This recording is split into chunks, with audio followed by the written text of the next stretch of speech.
저는 오늘 함고라는 제목으로 주의 말씀 증거합니다. 지난 주간 한국에서 한 인플루언서가 올린 글에 악플이 쏟아져서 한바탕 난리가 났습니다. 자신의 이 출산 경험을 올린 건데요. 사진을 보여주실까요? 23살에 애를 낳으면 좋은 20가지라는 제목으로 동영상을 올렸어요.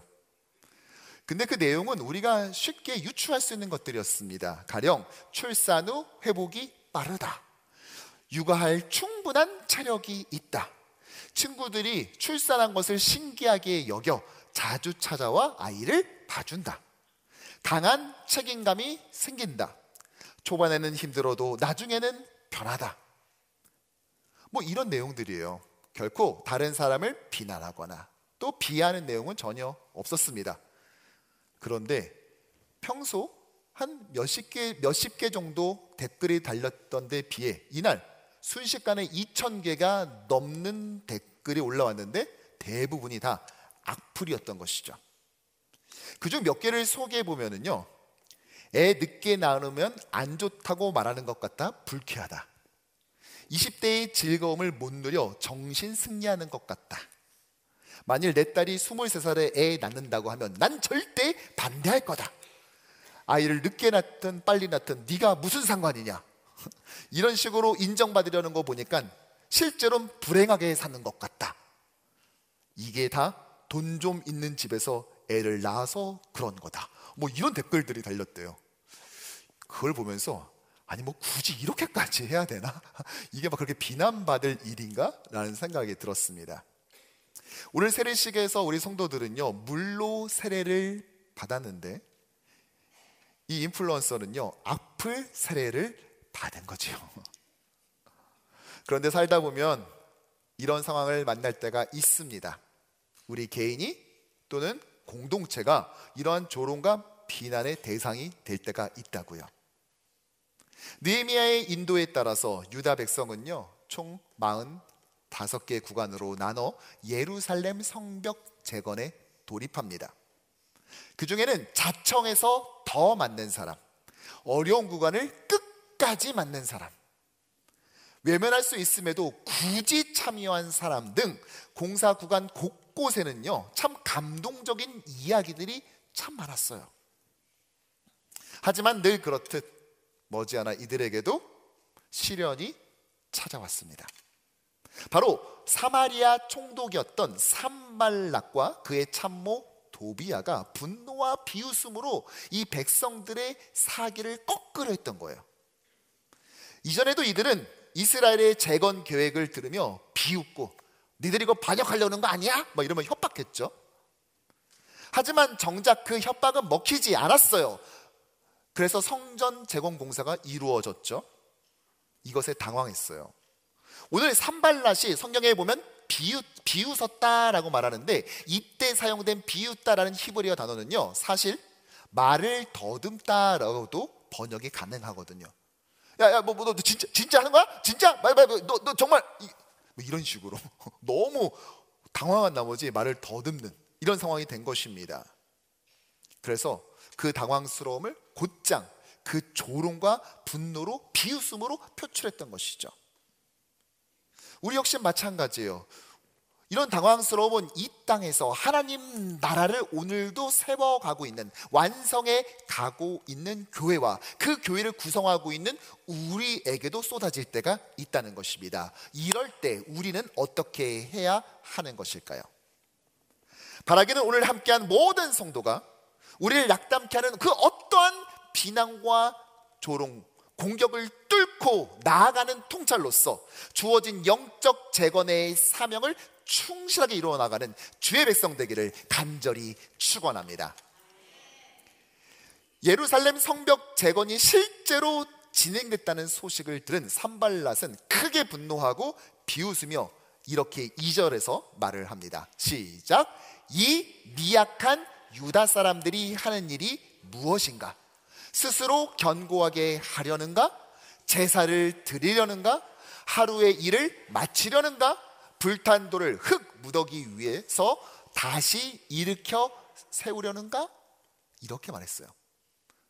산발렛의 조롱은 한 5가지로 요약될 수 있는데요. 첫 번째는 미약한 유다 사람들, 너희들 지금 무슨 짓 하는 건지는 알고는 있지? 이런 식으로 묻는 겁니다. 두 번째로는요, 아니 정말 너희들 할 수 있다고 믿는 거야? 두 번째 조롱은 바로 그런 거예요. 세 번째는 제사를 드리려는가? 이 말은 무슨 말이냐? 뭐 하나님께 제사 드려서 초자연적인 뭐 힘이라도 받아가지고 이거 한번 해보게? 네 번째 질문, 하루에 맞추려는가? 이 공사 설마 하루짜리 공사인 줄 알고 덤빈 건 아니지? 라고 조롱한 겁니다. 그리고 마지막, 불탄 돌을 흙 묻어기 위해 다시 일으키려는가? 무슨 말이에요? 공사하려면 자재가 필요하잖아. 좀 제대로 된 자재는 좀 있니? 지금 이 질문을 한 것이죠. 쉬지 않고 몰아칩니다. 그러자 그의 수하였던 도비야가 옆에서 또 맞장구를 쳐요. 그게 바로 3절인데요. 함께 읽죠. 암몬 사람 도비야는 곁에 있다가 이르되 그들이 건축하는 돌 성벽은 여우가 올라가도 곧 무너지리라. 이렇게 말합니다. 지금 유다 백성이 짓고 있는 저 성벽은 여우 한 마리도 감당 못한다, 이렇게 무시하는 거예요. 그러니까 인류 최초로 여우가 올라가면 담이 무너진다는 여우 등담 붕괴설을 주창한 거예요. 또 다른 말로 하자면은 포유류 탑승 불가론이죠. 여러분 찾아봐도 없어요. 이거 제가 만든 말이거든요. 네. 이렇게 조롱거리가 돼요. 근데 정말 무서운 게 뭔지 아십니까? 세상이 교회를 조롱하기도 하지만 때로는 교회 안에서 산발락과 도비야 같은 행동을 할 위험성이 우리에게도 있다는 거예요. 다른 사람을 볼 게 아니라 내 자신이 혹시 그러고 있지는 않는지 돌이켜봐야 돼요. 성을 세우고 있을 때 혼자 이 성벽을 허무는 자를 하고 있지는 않나, 스스로를 성찰해야 된다고요. 제가 그래서 절대 하지 않는 행동 하나가 있습니다. 무엇이냐? 다른 사람의 외모, 그러니까 뭐 키, 피부색, 그러니까 뭐 쿨톤인지 웜톤인지 뭐 이런 거, 또 신체적 특징에 대해서 절대 가지고 그걸 소재로 삼아서 농담하지 않아요. 못생겼다고도 말하지 않지만 그렇다고 이쁘다고 칭찬하지도 않아요. 가끔 이제 뭐 동료 교육자나 후배 교육자들 중에서 이렇게 뭐 이렇게 그 성도들의 외모를 가지고 가볍게 뭐 조크하거나 뭐 이렇게 뭐 외모를 칭찬하는 경우가 있어요. 그러면 제가 아끼는 후배면은 따로 불러서 얘기를 해줘요. 그렇게 하지 마. 그냥 외모는 아예 소재를 삼지 마. 이쁘다고도 하지 마. 혹시 그 이야기를 들은 그분의 남편분은 불쾌할 수 있어. 그러니까 그냥 사역자는 내가 생각했을 때는 성도들의 외모에 대해서는 그냥 아예 말하지 않는 것이 가장 좋은 것 같다. 저는 그렇게 조언을 해요. 왜냐하면 제 의도와 다르게 전달될 수 있지 않습니까? 제가 그렇게 절대하지 않는 이유가 있어요. 왜냐? 누구도 자신의 외모를 평가받고 싶어서 교회에 오는 사람은 없지 않겠어요? 목사님, 제 외모 점수 좀 매겨주세요, 저 얼굴 평가 좀 해주세요 라고 교회에 오는 사람이 어디 있습니까? 그러니까 저는 하지 않아요. 그런 건 다른 분들에게 물어보세요. 사실 저는 여러분들도 그랬으면 좋겠어요. 우리 교회 안에서 누군가의 불쾌감에 둔감해지지 않기를 축원합니다. 세상은 외모를 봐요. 우리의 겉모습, 얼마짜리 백을 들었는지, 어떤 브랜드의 옷을 입었는지, 우리의 경제력, 어떤 차를 타는지, 얼마나 배웠는지, 주류사회에 진출했는지 아닌지, 이거를요 우리 아니더라도 이민 생활 속에서 이미 진절머리 나도록 주고받지 않습니까? 하지만 교회는 달라야 하잖아요. 세상이 보지 않으려는, 아니 볼 수 없는 그것을 우리는 찾아내서 칭찬하고 격려하는 것, 그것이 우리가 해야 되리라고 저는 확신합니다. 물론 이러한 산발락과 도비야의 조롱은 다분히 과장된 면이 있어요. 실제로 2007년 에일란 마잘이라는 사람이요 예루살렘에서 발굴을 시작하는데, 원래는 다윗성을 발견하려고 땅을 파기 시작했어요. 그런데 그런 도중에 뜻하지 않은 유적을 발견한 거예요. 바로 다윗성 위에 세워진 느헤미야 성벽이었습니다. 약 30m 정도 되는 구간을 발견했어요. 바로 저 사진에서 저렇게 동그랗게 표시되어 있는 부분입니다.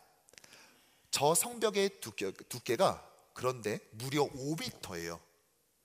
따라서 여우가 올라가면 무너진다? 여러분, 이거는 정말 터무니없는 비방인 겁니다. 하지만 한편으로는 이 조롱과 비웃음이 유다 백성들에게 입장에서는 굉장히 뼈아프게 다가왔을 겁니다. 왜냐? 일부는 사실이기도 했거든요. 미약한 유다, 너희들이 뭐 이거 할 수 있겠어? 라고 했는데 실제로 당시에 미약했어요.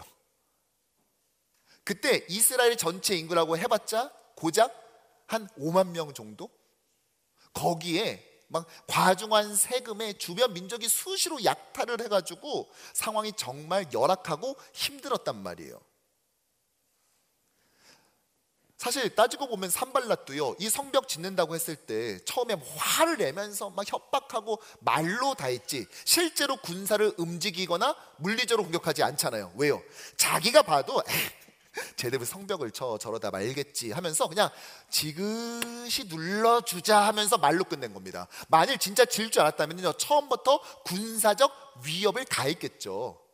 그런데 진짜 이 일을 시작했던 겁니다. 사실을 말했죠. 그러나 여러분, 사실을 말했다고 해서 우리의 마음이 편한 건 아니에요. 그것이 조롱이 안 되는 건 아니라고요. 여러분 생각해 보세요. 사실인다 할지라도 저 사람 있잖아요. 저 사람 이미 처음에 와서 사업했는데 망했어. 여러분 사실이요. 그게 여러분 망했다는 게 아니라 만약 예를 들면 여러분 사실이지만 사실을 말하면 기분이 안 나빠요? 낙담이 안 돼요? 따라서 그것이 사실이든 아니면 거짓이든지 간에 이런 조롱과 이런 비난을 받다 보면요, 우리의 마음은 낙담되게 되고, 그러면 우리에게 주어진 사명을 됐다, 내가 무슨 영화를 본다고 이 봉사를 하냐, 나 안 할랜다, 그냥 나 그만둘래, 나 그냥 예배만 드리고 손살같이 집에 가고 나 그냥 좀 편하게 좀 살아볼래 하고 싶은 마음이 들 때가 있단 말이에요. 여러분은 어떠세요? 여러분들은 이런 조롱과 비난이 닥쳤을 때 여러분들의 대처 방법은 무엇입니까? 제가 가만히 보니까요, 사람들의 일반적인 이런 조롱에 비난에 대처하는 방식을 제가 4가지 유형을 한번 정리해 봤어요. 그리고 이걸 좀 더 이렇게 객관화하기 위해서 요즘 유행하는 그 MBTI를 기준으로 해봤습니다. MBTI가 뭔지 아시는 분도 있고 모르시는 분도 있을 텐데요, 자기가 MBTI 분류로 어디인지 아시는 분 보세요. 몇 분 아시는 분이 계시네요. 인간의 그런 어떤 기질 같은 거를 한 16가지로 이제 카테고리를 나눠서 그 중에 하나로 이렇게 분류를 하는 거예요. 자, 첫 번째는요, 맞대응형이에요. 이제 자기가 조롱을 받으면 자기도 가서 똑같이 대응하는 거죠. ESTJ 같은 경우는 찾아가서 너 나 조롱했다며 그러면서 바로 찾아가요.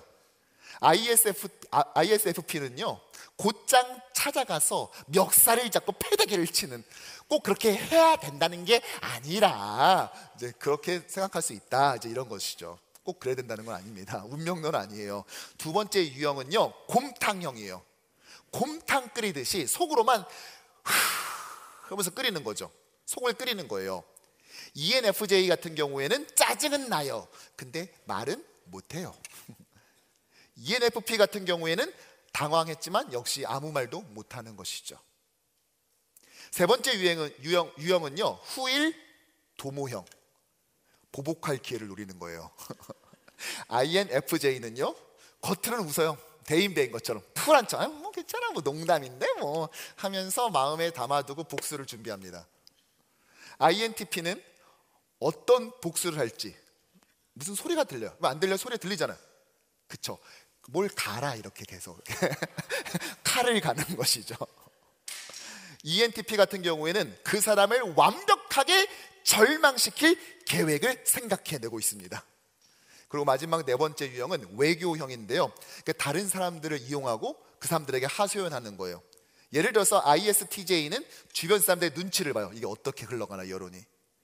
또 ESFJ는 날 조롱했어? 오케이, 2배로 조롱합니다. 걔가 그렇게 말했어?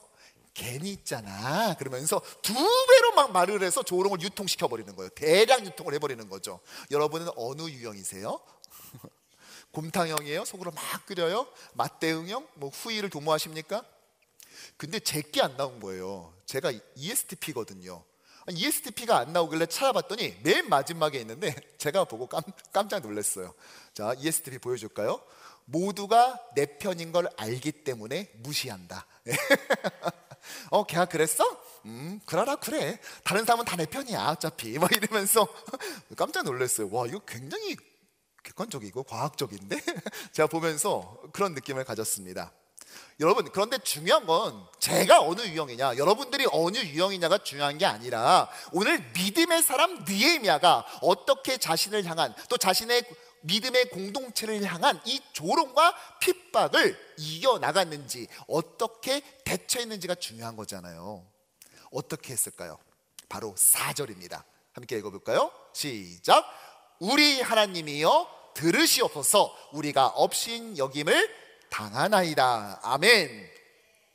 우리 하나님이여 들으소서라고 말했지만 히브리어 원문에는 들으소서, 샤마르가 가장 먼저 등장합니다. 샤마르라고 시작해요. 그런데 문법상 이거는 들어주시면 감사하고요, 이게 아니라 하나님 반드시 필히 꼭 정령 깊이고 틀림없이 이루어 주세요 라는 말이에요. 우리 지금 업신이 당하고 있어요. 제 말 좀 들어주세요. 부탁이 아니라 꼭 듣고 이루어 달라고 절규한 겁니다. 즉 느헤미야의 대처는 무엇이었습니까? 하나님께 이르는 거예요. 일러 바치는 거예요. 그래서 제가 오늘 처음에는 오늘 설교 제목을 고자질 이렇게 하려고 그랬어요. 그런데 이게 좀 가벼워 보이기도 하고, 또 우리 40주년을 맞이한 우리 뉴욕 효신장로교회 품격이 있는데, 그래서 좀 있어 보이는 말로 함고라고 한 것입니다. 함고 뜻이 무엇이냐? 빠짐없이 모두 일러 바친다, 이 말인 것입니다. 고자질의 고급 버전, 그래서 함고입니다. 함고한다. 자, 그러면 오늘 느헤미야가 어떻게 고자질을, 아니죠, 함고했는지 살펴보죠. 먼저는 4절입니다. 시작. 원하건대 그들이 욕하는 것을 자기들의 머리에 돌리사 노략거리가 되어 이방에 사로잡히게 하시고. 아멘. 그들이 우리에게 하는 이 업신여김이 그대로 그들에게 돌아가서 그들이 사로잡히게 해달라, 노략거리가 해달라, 이렇게 말한 거예요. 제가 어렸을 때 친구들끼리 막 서로 놀릴 때가 있어요. 그런데 어릴 때는 어휘력이 딸리잖아요. 그래서 누가 쉬지 않고 많은 단어를 계속해서 말하느냐에 따라 승패가 정해져요. 그러니까 어릴 때는 남자애랑 여자랑 싸우면 주로 여자애가 이기는 거예요. 여자애가 막 쫑알쫑알 뭐 이런, 넌 뭐가 어쩌고 저거 저렇고 그래서 이렇게 됐고 저렇고 내 말이 맞지? 그러면 남자애들은 말도 잘 못하고 어버버다. 그게 진짜 해봐 맨날 지잖아요. 저도 이렇게 맨날 지다가 어느 날 놀라운 단어 하나를 제가 배웠어요. 그날도 친구가 한참을 길게 막 약을 올리면서 뭐라고 막 하는 거예요. 한마디도 대꾸하지 않고 가만히 기다리다가 그 친구가 딱 말이 끝나자마자 곧바로 이 신비의 단어를 가벼운 동작과 함께 이렇게 했는데요, 바로 반사, 이렇게 하는 겁니다. 반사. 이렇게 하니까 그 친구가 그 길게 한 만큼 화를 내더라고요. 막 이러면서 속상해 하더라고요. 지금 느헤미야는요, 이 반사 신공을 시전하고 있습니다. 그런데 이거를 그 사람한테 하는 것이 아니라 누구한테 한다고요? 하나님께 하고 있다고요. 느헤미야는 기도 가운데 하나님께 반사 요청을 하면서 그냥 유치하게 판사 이렇게 한 게 아니라 그래도 고도의 언어 유희를 구사해요. 4절을 사실 요약하면 이거거든요. 하나님, 쟤네들이 우리 업신여겨요. 쟤들 노략거리가 되게 해주세요, 이 말이거든요. 그런데 히브리어에 보면은요, 업신여기다라는 히브리어 단어는 다음 슬라이드 부자예요. 부자. 노략거리라는 것은 빚자예요. 자, 그러면 어떻게 발음이 되죠? 하나님, 우리 부자하는 저들이 빚자 되게 해주세요라고 말한 거예요. 이런 고도의 언어 유희, 워드플레이를 쓰면서 하나님께 자신의 마음을 함고한 거예요. 다 구구절절히 계속 말한 겁니다.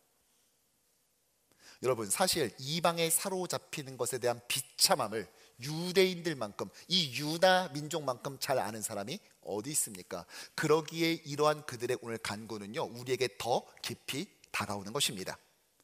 또한 느헤미야는 5절에서 이렇게 기도합니다. 시작. 주 앞에서 그들의 악을 덮어두지 마시며 그들의 죄를 도말하지 마옵소서. 아멘. 한마디로 하나님, 쟤들 절대 봐주지 마세요. 그렇잖아요. 절대 봐주지 마세요. 하나님의 심판을 간구한 것입니다. 정리해 볼까요? 느헤미야는 오늘 산발락과 도비야, 이 대적의 조롱 앞에 복수자가 아니라 하나님께 탄원하는 고자질장이 함고자가 되기를 선택했던 것입니다. 아니, 어떻게 이런 기도가 가능하죠? 이럴 수 있는 근거는 도대체 뭐예요? 오늘 그가 기도를 시작하면서 하나님을 어떻게 불렀는가를 보면 그 답을 얻을 수가 있습니다. 4절의 말씀 보죠. 시작. 우리 하나님이여 들으시옵소서. 아멘. 그는 하나님을 하늘의 하나님, 전능하신 하나님이라고 하지 않아요. 뭐라고요? 우리 하나님. 느헤미야 1장을 보면 그가 바사제국의 수산궁에 머물 때 예루살렘 거민의 비참함을 듣고 어떡합니까? 금식하며 기도합니다. 그때 하나님을 뭐라고 부르죠? 하늘의 하나님, 크고 두려우신 하나님이라고 불렀어요. 그런데 자신의 대적자들에 의해서 조롱과 비웃음을 당하자 이제 그렇게 부르지 않아요. 대신 뭐라고 부릅니까? 우리 하나님. 짧고 강렬하죠. 무슨 말이에요? 나 하나님과 한편 먹었어, 그거예요. 가끔 우리가 이민 생활을 오래 하다 보니까 영어도 별로고 한국어도 별로고 뭐 이런 애매한 상황을 경험할 때가 있죠. 예. 죄송합니다. 저만 경험하네요. 예. 있잖아요, 여러분들. 그래서 한국어를 잘못 쓸 때가 있어요. 예를 들어서 저랑 대화를 하는데 갑자기 뭐라 그러시냐? 우리 교회 성도가 목사님, 저희 교회는요 저희 교회라고 그러면 우리 다른 교회 다닌다는 건데 왜 저희 교회예요? 우리 교회죠. 제가 다른 교회 목사님과 대화할 때 저희 교회는 할 때 저희 교회를 쓰는 겁니다. 실제로 어떤 그 남자 아이돌이 그 언론하고 이제 인터뷰를 하는데 한국 언론이었거든요. 근데 뭐라고 말했냐? 저희 나라는요 이렇게 말한 거예요. 인터넷 댓글에 야, 너는 춤 연습하고 노래할 시간에 진짜 10분만 쪼개서 한국어 연습 좀 해라. 너 같은 사람이 해외에 나가면은 뭐 나라 망신이다 뭐 이렇게 써가지고 한국 갔으면 한국어를 똑바로 구사할 줄 알아야 돼요. 그 다음부터는 사과하고요. 모든 가수들을 보면은요, 아이돌 인터뷰한 거 보세요. 우리나라는요, 우리나라 똑바로 합니다. 네. 근데요, 가끔 보면은 이제 우리 교회는 거의 안 그래요. 왜냐? 우리 교회는 대표기도 할 때 꼭 미리 써서 이렇게 준비되게 대표기도를 하도록 하지 않습니까? 실수는 안 하시는데 가끔 보면은 하나님께 기도하면서 하나님, 저희 교회가 회복되고 저희 교회가 부흥되고 뭐 하나님을 저희 교회라고 하면은 하나님과 우리가 분리됐다는 소리인데 여러분, 이게 가능합니까? 이게 큰일 날 얘기예요. 하나님은 우리 하나님이죠. 하나님이 우리 안에 계시는 게 아니라 우리 교회가 하나님께 소속되어 있는 것 아닙니까? 하나님의 교회의 머리시고 주인이시니까 우리 하나님이죠. 하나님, 우리 교회에게 복 내려주세요. 우리 교회에게 은혜를 베풀어 주세요. 불쌍히 여겨주세요 라고 우리 교회 하는 거죠. 우리 하나님. 느헤미야는 바로 그렇게 우리 하나님을 부르며 기도했던 거예요. 하나님과 한편 먹었다고요. 그러니까 이거죠. 내가 지금 성벽 재건하잖아. 이거 사실은 하나님이 시켜서 하는 거야. 그런데 너가 지금 나한테 이렇게 한다고? 너 정말 감당할 수 있긴 한 거야? 지금 이 말을 하고 있는 것입니다. 실제로 느헤미야 4장에서만 이후 9절과 20절에 또다시 우리 하나님을 반복하죠. 왜요? 계속해서 산발락과 도비야에 의한 공격이 이루어지거든요. 자신이 하나님 편에 속해 있음을, 하나님과의 언약적 관계에 있음을 확신했기 때문에 가능한 기도였다는 것입니다. 가능한 함고였어요. 그래서 그는 산발락이 성벽 재건을 반대하자 5절에서 이렇게 말을 합니다. 시작. 그들이 건축하는 자 앞에서 주를 노하시게 하였음이니이다. 아멘. 건축하는 자, 자신들을 말하는 거예요. 근데 엄밀히 말하면요, 산발락이 조롱한 것은 하나님이 아니라 느헤미야와 이스라엘 백성이죠. 그런데 뭐라고 말해요? 저들이 하나님 욕한대요, 이렇게 말해요. 왜요? 우리는 한 편이니까, 나는 하나님께 속했으니까. 그러니까 이런 말이 나올 수 있다는 것입니다. 우리 역시 마찬가지죠. 하나님의 자녀로 이 땅을 살아갈 때 또 다른 산발락과 도비아를 만날 때가 있어요. 우리를 조롱하고 비난하죠. 적지 않게 낙담이 됩니다. 사실 오늘 세례를 받았지만요, 우리 다음 세대의 우리 아이들이 입교와 세례를 받지 않았습니까? 이제 공식적인 하나님의 자녀, 그리스도인, 기독교인으로 살기로 작정을 했어요. 그런데요, 이 아이들에게 앞으로 펼쳐질 일들이 어떠한 일이 있을까요? 우리가 작년부터 우리 세운 전통이 있죠. 무엇입니까? 우리 교회 중고등부 아이들이 입교와 세례를 받으면 정장이나 또는 원피스를 교회에서 선물합니다. 그래서 지난주에 문답이 끝나고 차를 타고 가서 막 이렇게 주일학교 선생님과 또 이제 담당 교육자와 함께 이제 함께 쇼핑을 하면서 막 자기 옷에 맞는, 또 색깔에 맞는, 뭐 피부톤에 맞는 그런 옷도 고르고, 또 우리 여자친구들은 또 이제 상당히 섬세하게 보시잖아요. 까다롭다고 말하면 안 돼요, 여러분들. 섬세하게 보시잖아요. 남다르시잖아요. 아까 너무 이뻤죠, 그렇죠? 그래서 또 여기서 도저히 없다고 그래서 또 차를 타고 또 롱아일랜드 깊숙이 들어가서 또 거기서 이제 구입해서 오셨어요. 그렇게 오늘 입은 거예요. 참 너무 감사하죠. 근데 여러분, 이제 공식적인 그리스도인이 되고 예수를 구주와 주인으로 모시는 순간 좋은 일만 있는 것이 아닙니다. 어떤 일도 있습니까? 요한복음 15장 19절에서 예수님은 이렇게 말씀하셨습니다. 함께 읽죠. 너희가 세상에 속하였으면 세상이 자기의 것을 사랑할 것이나 너희는 세상에 속한 자가 아니요 도리어 내가 너희를 세상에서 택하였기 때문에 세상이 너희를 미워하느니라. 아멘. 우리는요, 하나님이 나와 함께 하십니다. 하나님이 나에게 힘 주실 줄로 믿습니다. 여기에만 아멘해서는 안 되고, 내가 예수를 믿음으로 말미암아, 예수를 영접함으로 말미암아, 그러기 때문에 감당해야 될 어려움이 있음을 저는 감내하겠습니다. 이것을 저도 감당하며 끝까지 제자의 도를 수행하겠습니다. 저 말씀에도 아멘 해야 한다는 것입니다.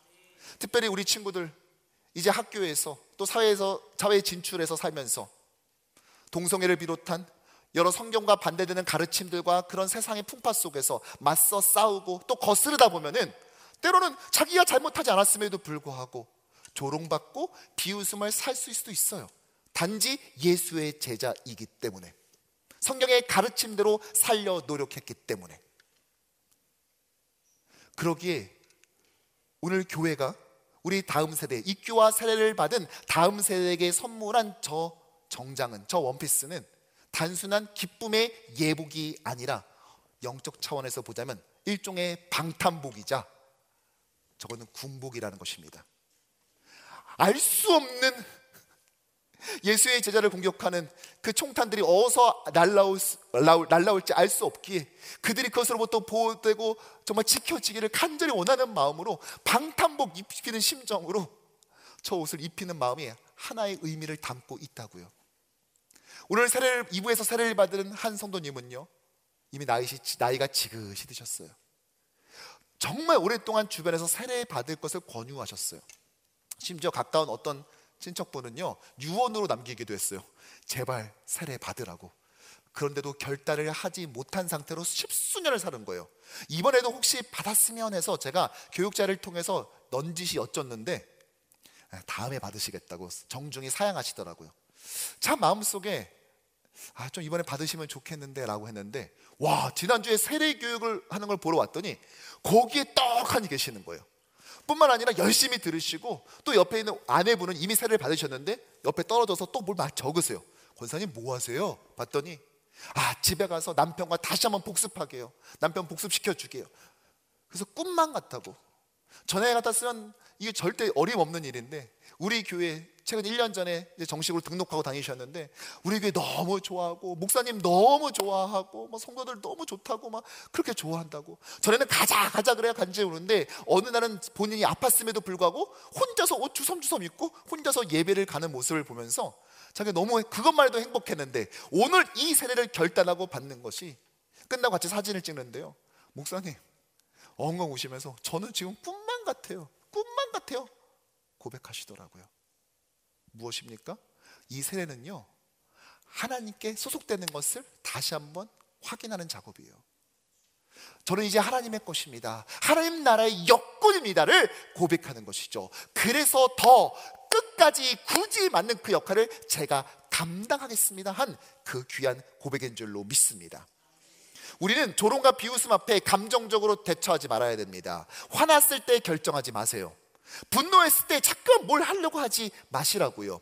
로마서 12장 19절은 내 사랑하는 자들아, 너희가 친히 원수를 갚지 말고 하나님의 진노하심에 맡기라. 계속 기록되었으되 원수 갚는 것이 내게 있으니 뭐라고요? 내가 갚으리라고 주께서 말씀하시니라. 아멘. 이렇게 조롱과 비웃음을 받았을 때 성도의 바른 대처는 주께 함고, 즉 낱낱이 아내는 것입니다. 불필요한 감정과 에너지 소비를 하지 않는 것이죠. 그 결과는 무엇이었습니까? 바로 6절입니다. 이에 우리가 성을 건축하여 전부가 연결되고 높이가 절반에 이르렀으니 이는 백성이 마음 들여 일을 하였음이니라. 아멘. 전문가들은 이렇게 말해요. 누군가 너를 비난할 때 감정적으로 대처하지 말고 위트와 품격으로 대응해라. 그러면서 어떤 심리학자가 이렇게 조언하더라고요. 누군가 널 모욕한다면 그 앞에서 크게 재채기를 하라는 거예요. 소위 서프라이즈 효과라는 건데요. 이러는 거예요. 교수님이 이러면서 왜 그러세요? 죄송해요, 제가 알러지가 있어서요. 무슨 알러지인데요? 무례한 행동에 대해 제가 알러지가 있어요. 이렇게 말하라고 실제로 이렇게 조언을 하고 있어요. 괜찮은 방법이더라고요. 그렇죠? 같이 욕하지 않으면서 품격 있게 대처하는 방식이에요. 그런데 여러분, 이것도요, 감정의 근육이 좀 있을 때 할 수 있는 거예요. 자존감이 완전히 망가져서 계속되는 비난과 조롱에 망가질 대로 망가져서 자존감이 추락해버리면요, 이럴 수 있는 여력조차도 없습니다. 그냥 신음소리만 나와요. 참 좋은 방법인 건 맞아요. 저도 흉내내고 따라해보고 싶어요. 그런데 이조차도 안 될 순간이 있다니까요. 그러므로 우리 그리스도인들은 어떻게 해야 되겠습니까? 그저 하나님께 나와서 있는 그대로 다 일러 바치는 거예요. 함고하는 거예요. 그 사람한테 대응하지도 않고 주변 사람한테 쟤는 있잖아, 나보다 더해, 이렇게 말하지도 않고 오직 위를 향해서 하나님, 제가 업신여김을 당합니다. 하나님, 이렇습니다. 저의 망가진 마음, 상한 심령을 받아 주옵소서 말하는 것입니다. 이렇게 함고할 때 하나님께서는요, 하나님의 시간에 하나님의 방법대로 우리가 기대한 것 이상으로 이 문제를 해결해 주실 줄로 믿습니다. 말씀을 정리하죠. 우리는 직접적으로 맞대응하진 않지만 그렇다고 결코 무력한 건 아니에요. 우리는 감내하지 않습니다. 감내가 무엇이죠? 어려움을 참고 버티는 거예요. 우리는 감내하는 것이 아니라 하나님께 함고 낱낱이 아뢰어야 합니다. 그것이 우리의 힘이자 낙담을 이겨내는 돌파구인 것이죠. 사실 하나님께 함고해야 될 이유가 무엇입니까? 내가 하는 것보다 하나님이 더 잘하세요. 그거 어줍지 않게 내가 해결해 보겠다고 나섰다가 본전도 못 건지거나 그 사람하고 똑같이 취급받기 십상입니다. 그러므로 우리가 해야 될 것은 참으라는 게 아니에요. 여러분, 참아라. 원수도 사랑하세요. 네, 알겠습니다. 병나요. 제가 참으라고 말하는 게 아니에요. 입 벌려 말하라고 하는 거예요. 근데 그 사람도 아니고 옆에도 아니고 위를 향해 말하라는 것입니다. 함고하라는 것이지요. 어떤 분은요, 평소에는 말이 그렇게 많다가 정작 하나님 앞에서만 과묵해지시는 분이 계세요. 사랑하는 성도 여러분, 하나님 앞에서, 주님 앞에서 수다쟁이 되는 성도 되기를 주님의 이름으로 축원합니다. 또한 공격과 조롱을 받았을 때 낙담하거나 그것을 스스로 해결하지 않고 우리 모두 거룩한 고자질쟁이, 함고자 되기를 축복합니다. 이렇게 함으로써 우리의 삶을 살아가면서 예수의 제자이기에 감당해야 될 조롱과 비웃음이 있다 할지라도 이 모든 상황을 지켜보시고 아시는 주님께 함구함으로써 우리의 모든 어려움을 정면 돌파해 나가는 저와 여러분 되기를 주님의 이름으로 축원합니다.